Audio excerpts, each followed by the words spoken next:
Justice Virendra ji, Anil Jaihind ji, Ashok Bhat जी,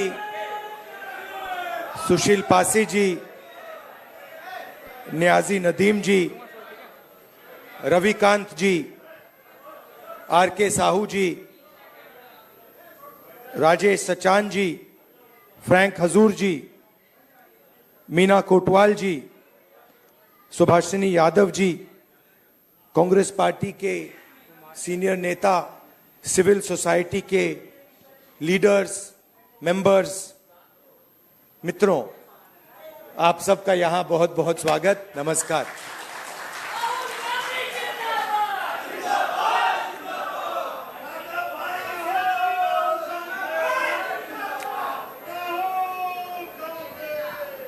कुछ दिन पहले, सबसे पहले आपका बहुत बहुत धन्यवाद कि आप सब यहां डिस्कशन के लिए आए, मेरी बात सुनने आए। इसके लिए आपको पहले ही मैं धन्यवाद करना चाहता हूं।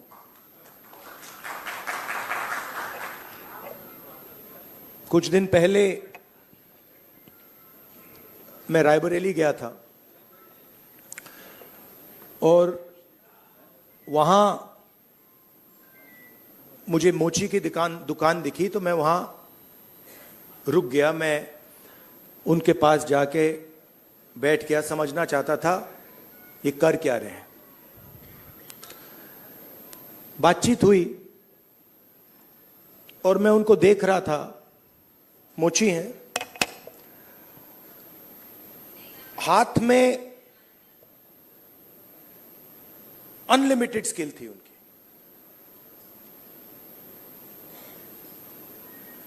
मतलब 30-40 साल का एक्सपीरियंस था। मैंने वो जूता लिया, मैंने बनाने की कोशिश की, वो मतलब सवाल ही नहीं उठता। मतलब मुझे 1-2 साल लग जाएंगे मतलब शुरू करने में। बातचीत हुई, मैंने पूछा क्या हो रहा है, कैसे चल रहा है। उन्होंने कहा ये जो मेरा बेटा है ये पहले मेरे साथ काम करता था, अब नहीं करता है, ये भाग गया, चला गया। तो मैंने कहा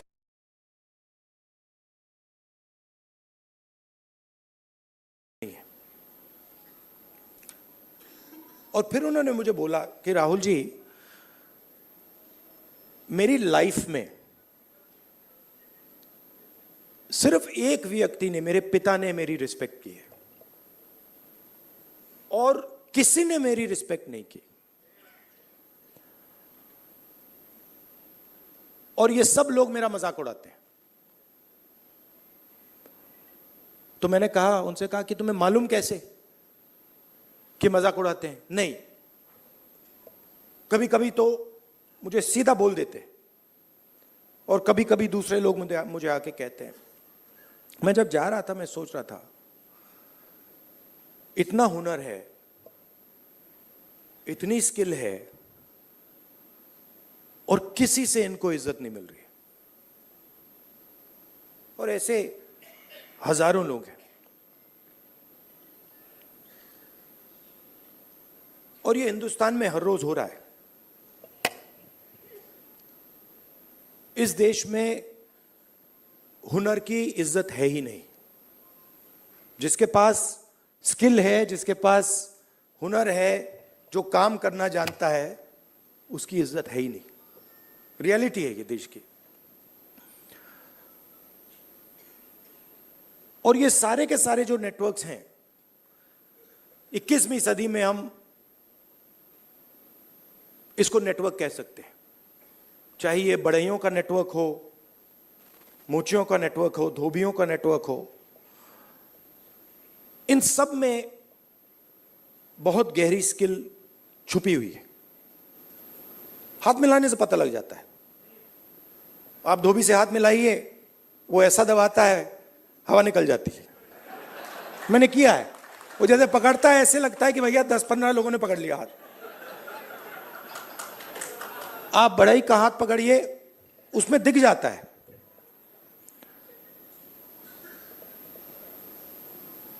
और फिर मैंने मोची भाई से बात की और मैं जो सिस्टम में काम करते हैं उनसे भी बात करता हूं, तो मुझे अंदर से दिखता है, बाहर से भी दिखता है। तो फिर जब मैं उनके साथ बैठा था, मुझे एक बात याद आई। यूपीए की सरकार थी और स्किल डेवलपमेंट मिशन यूपीए के सरकार ने शुरू किया। मतलब उसमें एक नए व्यक्ति को चीफ बनाया और उन्होंने मुझसे टाइम मांगा, तो मैंने कहा मिल लेता हूं। तो आए, टाटा कंपनी के लिए काम करते थे, आए बैठे और उन्होंने मुझे, इंजीनियर थे शायद, उन्होंने मुझे हिंदुस्तान की जो स्किल डेवलपमेंट है उसके बारे में उन्होंने बोला और मैं सुना। आधा घंटा बोले कि हम आईटीआई बनाएंगे, आईटीआई में लोगों को ट्रेनर बनाएंगे, ये पूरा उन्होंने डिस्कशन किया। मैं सुन रहा था और फिर मैंने उनसे सवाल पूछा। मैंने कहा देखिए, आप आईटीआई में ट्रेनर लाते हो, वो बढ़ई को कारपेंटरी सिखाता है, प्लम्बर बनाता है, मगर आपने एक बात कभी सोची? कहते हैं क्या? कि आप कह रहे हो स्किल डेवलपमेंट, मगर हिंदुस्तान में स्किल की तो कोई कमी नहीं है। मतलब आप आईटीआई में बढ़ई तैयार कर रहे हो, मगर हिंदुस्तान में लाखों बढ़ई हैं, उनसे आप क्यों नहीं ट्रेनिंग कराते?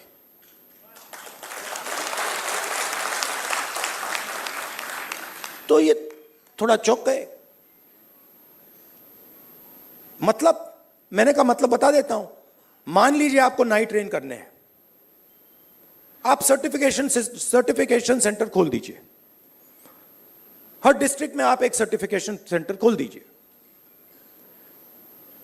और उत्तर प्रदेश के हर नाई को कह दीजिए, देखिए भैया, आप गुरु हो, आप शिष्य लो, उनको तैयार करो, अपनी दुकान में तैयार करो और फिर उनको सर्टिफाई करो। अगर आपके जो शिष्य हैं सर्टिफाई हो जाएंगे, आपको हम 100, 200, 500, 1000 रुपए बैंक अकाउंट में डाल देंगे। मतलब जो स्किल का नेटवर्क है उसका प्रयोग क्यों नहीं करते आप? बिल्कुल चुप हो गए। मतलब मुझे देख रहे थे कि ये मतलब व्यक्ति पागल है, इसको क्या हो गया। मतलब आप आईटीआई में,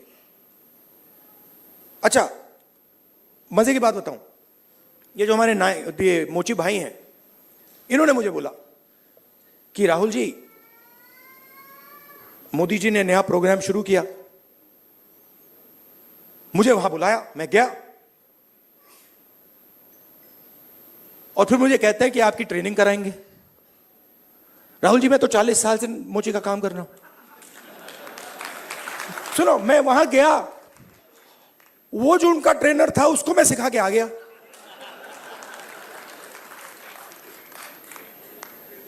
तो बात क्या है, चाहे नाई हो, बढ़ई हो, प्लम्बर हो, धोबी हो, मोची हो, किसान हो, नॉलेज इनके हाथ में है,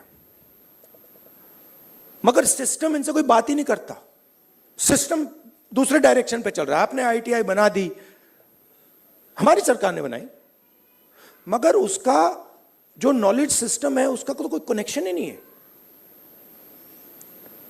तो मैंने उनसे कहा, देखो मैं आपको बताता हूं, अगर आपने नाई ट्रेन करने हैं, मान लो आपने हिंदुस्तान में 10 लाख नाई ट्रेन करने हैं, आप हिंदुस्तान के नाइयों को पकड़ो और कहो भैया आप ट्रेन करो।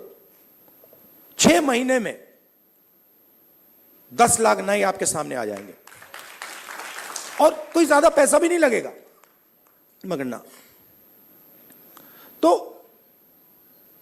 हो क्या रहा है?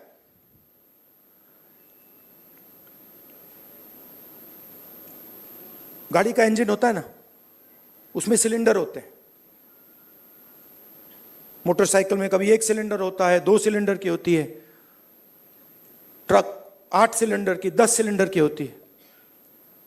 हिंदुस्तान में, मान लो हिंदुस्तान में, हिंदुस्तान के इंजन में 10 सिलेंडर है, काम सिर्फ 1 सिलेंडर कर रहा है। मतलब 90% लोग बाहर बैठे हुए हैं और देख रहे हैं, और उनके सिस्टम में कोई भागीदारी नहीं। उनके सिलेंडर में ना पेट्रोल मिलता है, ना मेंटेनेंस होती है, ना कोई चेकिंग होती है। 1 सिलेंडर छोटा सा टक टक टक टक टक टक टक टक चल रहा है। कह रहे हैं भैया दुनिया में, और कहते हैं भैया सुपर पावर बन जाएगा। कैसे सुपर पावर बन जाएगा? 90% लोग सिस्टम के बाहर बैठे हुए हैं, हुनर उनके हाथ में है, स्किल उनके हाथ में है, ज्ञान उनके हाथ में है, उनका कोई कनेक्शन ही नहीं है। तो इसीलिए हमने जाति जनगणना की बात उठाई है, और थोड़ा कंफ्यूजन है। देखिए, बीजेपी के लोग कह रहे हैं कि भैया देखो हम जाति जनगणना करेंगे, उसमें ओबीसी का सेक्शन दे देंगे। जाति जनगणना, सबसे पहले सिर्फ वहां ओबीसी लिखना का कोई मतलब नहीं है। अलग अलग कम्युनिटीज हैं, हम हर कम्युनिटी की लिस्ट चाहते हैं, पहली बात। दूसरी बात, हमारे लिए यह सिर्फ सेंसस नहीं है, हमारे लिए यह पॉलिसी मेकिंग का फाउंडेशन है, मतलब नींव है। और हम सिर्फ जाति जनगणना की बात नहीं कर रहे हैं, मैं यहां क्लियरली कहना चाहता हूं, जाति जनगणना से सिर्फ आबादी पता लगेगी, वो बहुत जरूरी कदम है, क्योंकि भागीदारी से पहले आबादी के बारे में पता होना पड़ेगा, क्योंकि भागीदारी तक हम बिना आबादी के तो पहुंच ही नहीं सकते। मगर आबादी लास्ट कदम नहीं है। आप यह मत सोचिए कि आइडिया यह है कि भैया जाति जनगणना हो गई, उसमें सबकी गिनती हो गई और बात वहां खत्म हो जाएगी। नहीं, यह मेरा विजन नहीं है, यह पहला कदम है। मेरा विजन है कि हिंदुस्तान में धन किस प्रकार से बांटा जा रहा है।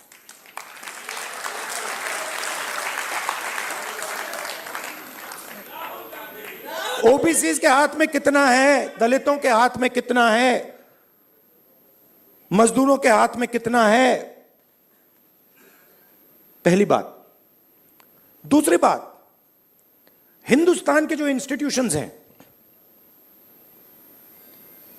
ब्यूरोक्रेसी हो, जुडिशरी हो, मीडिया हो, इसमें इन लोगों की कितनी भागीदारी है। मतलब हम यह समझना चाहते हैं कि कॉन्स्टिट्यूशन ने कहा था कि एक व्यक्ति को 1 वोट मिलेगा, मतलब सारे के सारे हिंदुस्तान के जो सिटीजन्स हैं वो समान है, एक समान है, एक जैसे हैं। तो हम ये पूछ रहे हैं कि अब 70 साल हो गए, कॉन्स्टिट्यूशन हमारे सामने है, इसका समाज पर इफेक्ट पड़ा है, हां या ना, और कितना पड़ा है?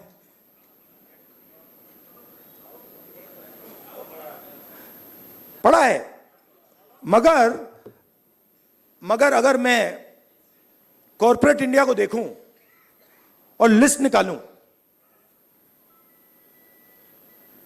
और हिंदुस्तान के 500 सबसे बड़े उद्योगपतियों की लिस्ट निकालूं, मैंने निकाला है, उसमें आपको एक भी दलित, एक भी आदिवासी, एक भी पिछड़े वर्ग का व्यक्ति नहीं मिलेगा।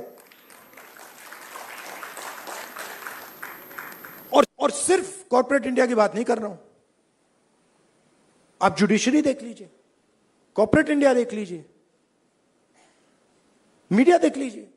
आप मुझे बता दो, नेशनल मीडिया में दलित एंकर का नाम बता दो मुझे, आदिवासी एंकर का नाम बता दो, ओबीसी एंकर का नाम बता दो, कौन है बता दो।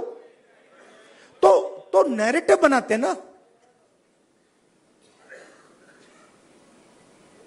आप देखिए, हिंदुस्तान में 50% आपने कहा कि आधी आबादी ओबीसी है, उसमें आप 15% दलित जोड़ दीजिए, 8% आदिवासी जोड़ दीजिए। माइनॉरिटीज की बात मैंने अभी की भी नहीं, 73 आता है। 73% दलित, आदिवासी, ओबीसी। कॉर्पोरेट इंडिया में 0, मीडिया में 0, आप हो ही नहीं। तो अब हम अगर पॉलिसी बनाएंगे और हिंदुस्तान की जो सच्चाई, जो रियलिटी है, उसकी बेसिस पे हम पॉलिसी नहीं बनाएंगे तो उसका क्या मतलब है? तो मैं आपसे यह कहना चाहता था कि जाति जनगणना हमारे लिए सिर्फ गिनती नहीं है, जाति जनगणना हमारे लिए पॉलिसी फ्रेमवर्क है और एक प्रकार से हमारा गाइड। जैसे कॉन्स्टिट्यूशन हमारा एक गाइड है जिसमें ये लोग रोज आक्रमण कर रहे हैं, जाति जनगणना, सोशो इकोनॉमिक सर्वे, इंस्टीट्यूशनल सर्वे, ये हमारा दूसरा गाइड होगा। और हमारा लक्ष्य है कि जो मैंने आपसे कहा कि 10 सिलेंडर की गाड़ी है, 9 सिलेंडर बंद पड़े हुए हैं, तो हमारा लक्ष्य है कि 10 के 10 सिलेंडर काम करें। आप मुझे बताओ, पूरा का पूरा बैंकिंग सिस्टम, पूरा का पूरा बैंकिंग सिस्टम, नरेंद्र मोदी ने 16 लाख करोड़ रुपए 25 लोगों का कर्जा माफ किया है। शेम, 16 लाख करोड़ रुपया। अच्छा, उन 25 लोगों में एक दलित नहीं था, एक आदिवासी नहीं था, एक पिछड़ा नहीं था, एक माइनॉरिटी नहीं था। तो पूरा का पूरा बैंकिंग सिस्टम 15 लोगों के लिए बनाया गया है। ये जो हमारे भाई हैं जो मोची का काम कर रहे हैं, जिनको पूरी लाइफ में इज्जत नहीं मिली, इनके लिए एक बैंक क्यों नहीं है जो इनकी मदद करे? कहे कि हम स्पेशलाइज्ड बैंक बनाएंगे सिर्फ इनके लिए। तो पॉलिसी मेकिंग फ्रेमवर्क का यह मतलब है, हमारा काम हिंदुस्तान की 100% आबादी की मदद करने का है। हमारा काम 5%, 10% आबादी की मदद करने का नहीं है। वो सरकार का काम हो ही नहीं सकता। और उसके लिए हमें इंफॉर्मेशन चाहिए। 21वीं सदी है, हमें डेटा चाहिए। डेटा है ही नहीं। आप नोट कीजिए, मैंने 2 चीजें कही हैं। मैंने कहा है कि जाति जनगणना, social economic state census, institutional census हम कराएंगे, और 50% का जो बैरियर है, जिसको हम एक्सेप्ट नहीं करते हैं, फ्रैंकली बोलूं तो इसको हम उड़ा के फेंक देंगे। ये 2 चीजें मैंने कही हैं। और मगर उसके बाद मैंने आज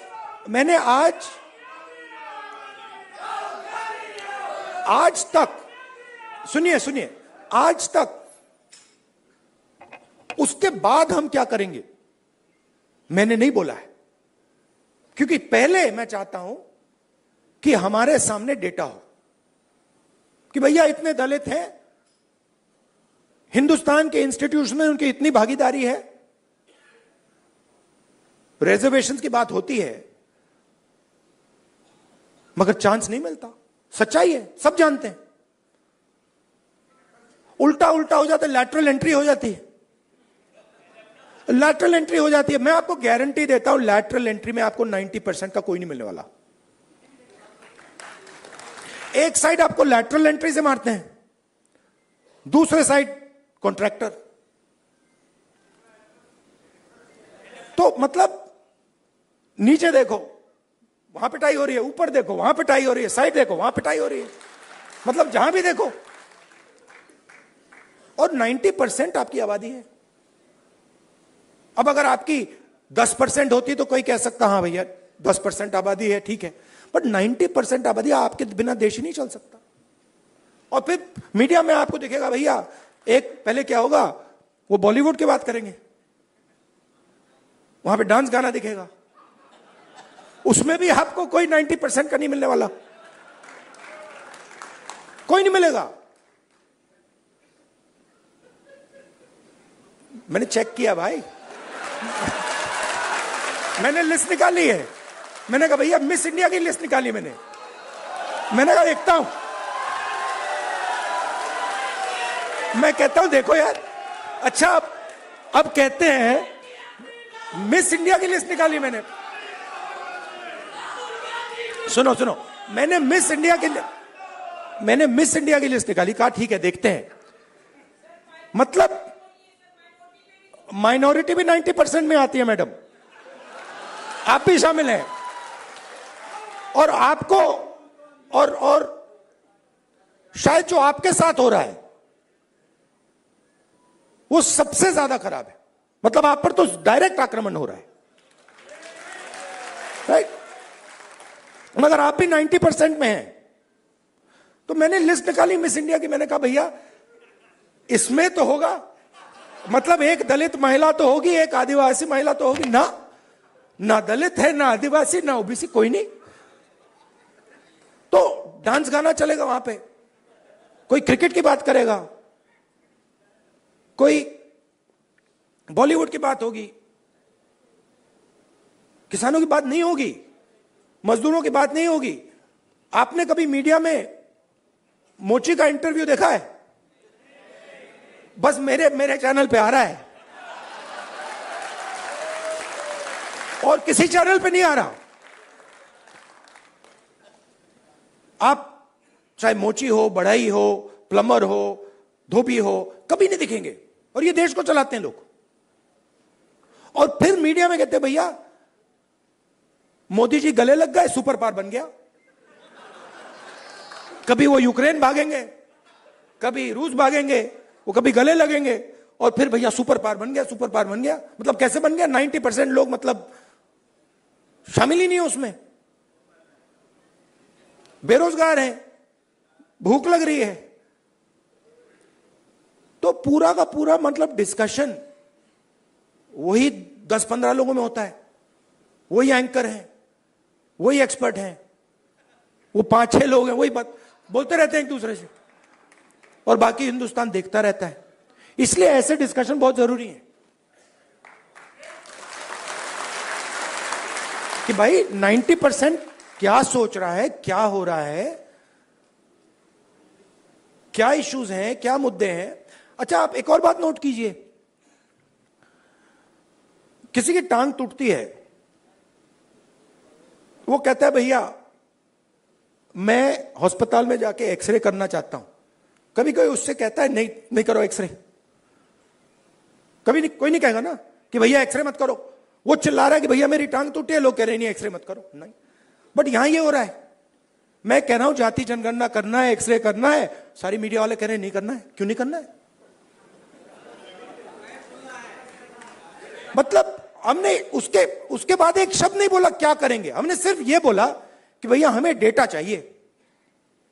दलित कितने हैं, आदिवासी कितने हैं, माइनॉरिटीज कितने हैं, जनरल कास्ट के लोग कितने हैं, गरीब जनरल कास्ट के लोग कितने हैं, और कौन सी संस्थाओं में बैठे हैं, बिजनेस में कितने हैं, बॉलीवुड में कितने हैं, मिस इंडिया में कितने हैं। बस हम पता लगाना चाह रहे हैं। सारे के सारे मीडिया वाले, मोदी जी कहते हैं नहीं भैया पता नहीं लगाओ, देश को बांट रहे हो। भाई 90% की हम बात कर रहे हैं, आप कह रहे हो देश को बांट रहे हैं। कैसे देश को बांट रहे हैं? मतलब हम सिर्फ ये कह रहे हैं कि भैया 90% लोगों के पास भागीदारी है, हां या ना, चेक करो। कहते नहीं, देश को बांट रहे हो।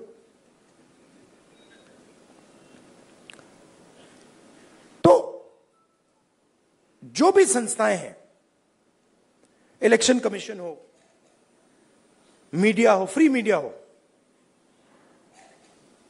जुडिशरी हो, ये सारी की सारी संस्थाएं कहां से आई? ये इधर से आई। आप इसको मिटा दो तो हिंदुस्तान में एक संस्था नहीं बचेगी। कोई इलेक्शन कमीशन नहीं बचेगा, कोई रिजर्वेशन नहीं बचेगा। जो आपने कहा कि कॉन्स्टिट्यूशन से फायदा मिला, वो 5-10 साल में सब खत्म हो जाएगा। तो जाति जनगणना जो है वो इसको मजबूत करने का काम है। ये आप समझिए, कॉन्स्टिट्यूशन की रक्षा हम कर रहे हैं जाति जनगणना के थ्रू। क्यों?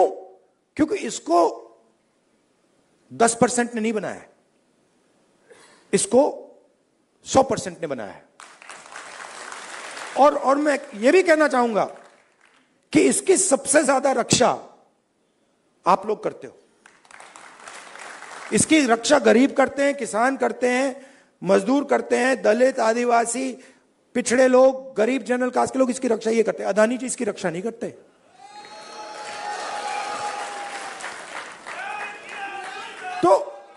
तो जाति जनगणना जो है, जिसको कास्ट सेंसस कहते हैं, इंस्टीट्यूशनल सर्वे जो हम करवाना चाह रहे हैं, इकोनॉमिक सोशल सर्वे जो हम कराना चाह रहे हैं, वो सब इसकी रक्षा है।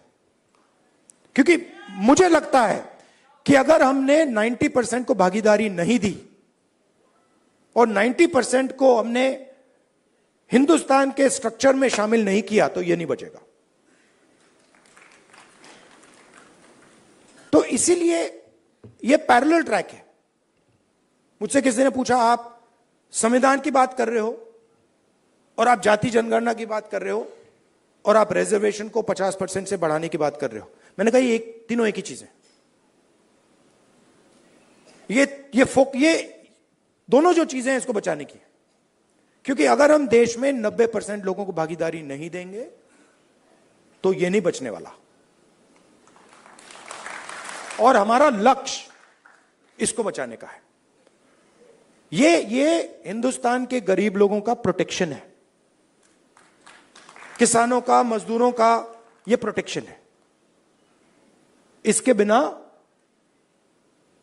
जैसे पहले होता था राजा महाराजा के टाइम में, जो मूड में आता था कर देते थे।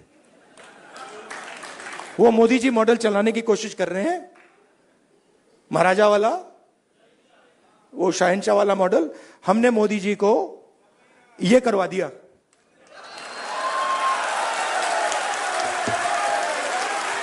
आप अपने आप को नॉन बायोलॉजिकल समझते हो। आप अपने आप को नॉन बायोलॉजिकल समझते हो। आप अपने आप को डायरेक्ट भगवान के साथ कनेक्शन समझते हो।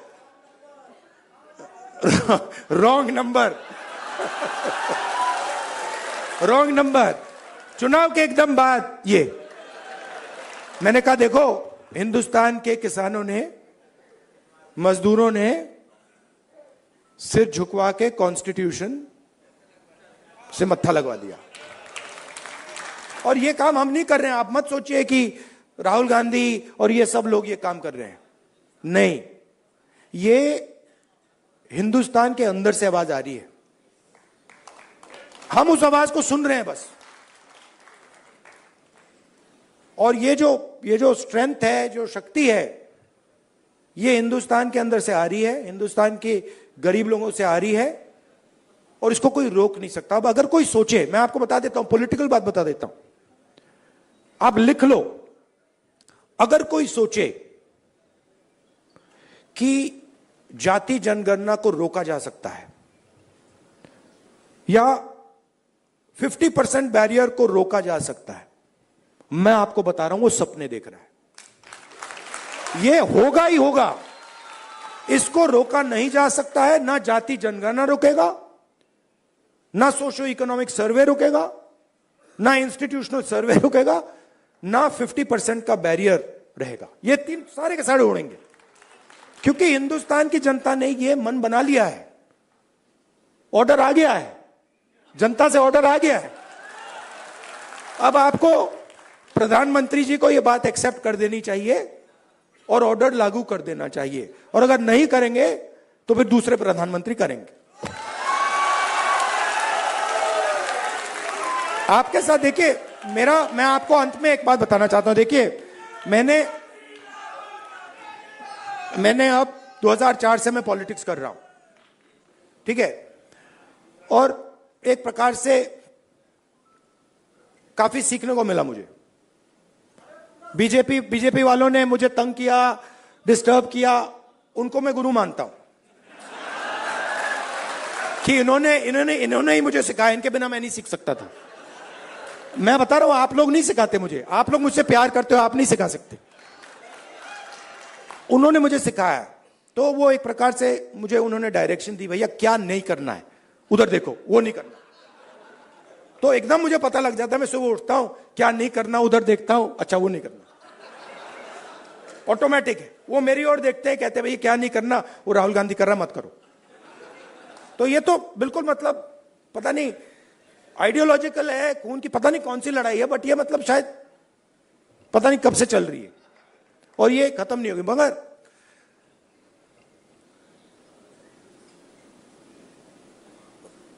हर राजनेता के लाइफ में, हर में नहीं मगर जो सीरियस राजनेता होते हैं उनकी लाइफ में कभी कभी राजनीति से आगे चीज बढ़ जाती है। मैं जाति जनगणना राजनीति के लिए नहीं कर रहा हूं, ये आप मत सोचिए, मुझे इसमें इंटरेस्ट नहीं है। मैं पता है क्यों कर रहा हूं, क्योंकि मुझे जब मैंने हजारों लोगों से बात की है, जब मैंने उस मोची भाई से बात की ना, और उसने मुझे बताया कि किसी ने मेरी इज्जत नहीं की लाइफ में, मैं इस बात को एक्सेप्ट नहीं कर सकता। मैं इस बात को एक्सेप्ट करने को तैयार नहीं हूं कि हिंदुस्तान में ऐसे लोग हैं जिनके पास हुनर है, एक्सपीरियंस है, समझ है, मगर रिस्पेक्ट नहीं। मैं इसको एक्सेप्ट नहीं कर सकता। बाकी लोग एक्सेप्ट कर ले, मुझे कोई फर्क नहीं पड़ता। तो मेरे लिए यह औजार है, जाति जनगणना हो, 50% रिजर्वेशन हो, मेरे लिए ये जो हिंदुस्तान के जो आत्मा है, 90% जिसको मैं कहता हूं, गरीब लोग हैं, किसान हैं, उनको इस देश में शामिल करने के औजार है। और मेरे लिए ये मिशन है, मेरे लिए ये, इसमें कोई मतलब, आप देखोगे आने वाले समय में पॉलिटिकल नुकसान भी होगा तब भी करूंगा, आप देख लेना।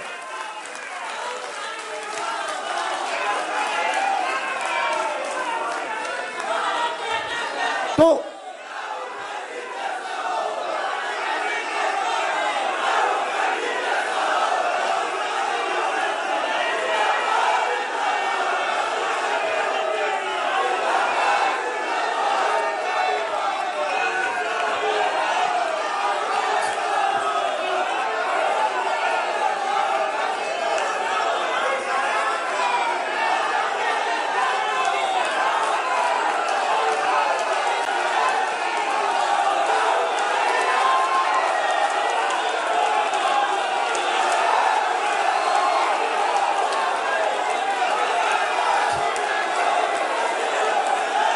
अच्छा बोल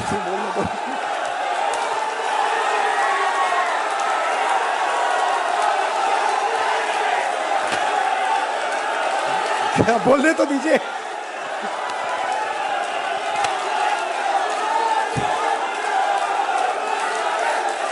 एक बार मैं छोटा था, अच्छा सुनिए दादी, एंड करता हूं मैं अपनी साइकोलॉजी थोड़ी सी आपको साइकोलॉजी समझा देता हूं। मैं छोटा था, सुनिए सुनिए, थोड़ी सी मैं आपको, तो हुआ क्या, एक दिन एक जर्नलिस्ट आए मेरे पास। Love you brother. एक जर्नलिस्ट आए मेरे पास, सीनियर जर्नलिस्ट हैं, तो आप वो मेरे पास आए, जो मैंने आपको अभी बोला ना, नुकसान हो जाएगा तो भी करूंगा, तो उसको समझा रहा हूं। तो सीनियर जर्नलिस्ट आए, बैठे मेरे पास, उन्होंने कहा राहुल जी, एक सेकंड भाई, आए मेरे पास सीनियर जर्नलिस्ट, और उन्होंने मुझे कहा राहुल जी,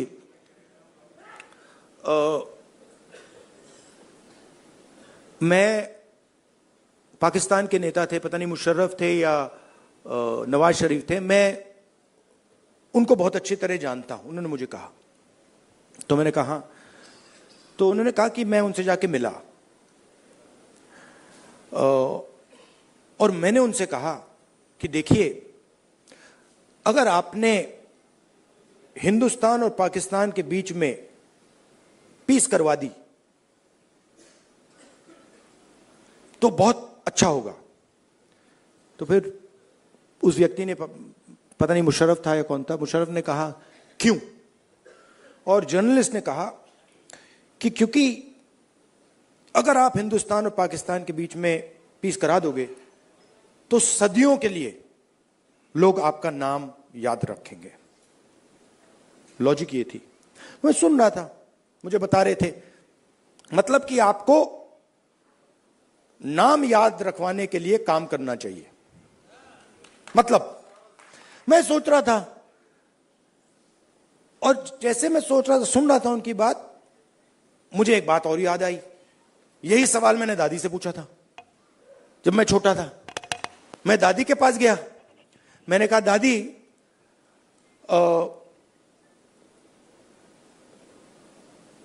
जब आप मरेंगी, मरने के बाद आपको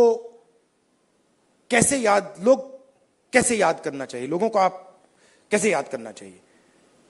दादी का जवाब पता है क्या था? मैंने कहा आप क्या चाहती हैं कि लोग आपको कैसे याद करें? हां, नहीं, उनका जवाब था मैं चाहती हूं कि याद ही ना करें। मतलब क्लैरिटी थी, मैं काम याद करवाने के लिए नहीं करता हूं, मैं काम करने के लिए करता हूं। मुझे याद शाद का कुछ नहीं लेना देना। वो जो याद वाला है वो नरेंद्र मोदी जी का काम है। तो मुझे, मेरी थिंकिंग है कि हिंदुस्तान के 90% की जो शक्ति है वो हिंदुस्तान को बनाने में लगे। पूरा इंजन स्टार्ट हो, 10 के 10 सिलेंडर चलें और लोगों को मजा आए कि भैया हिंदुस्तान है, इसमें भागीदारी है, इसमें रिस्पेक्ट है, इसमें आदर है, और हम सब मिलकर इस देश को आगे ले जा रहे हैं। धन्यवाद।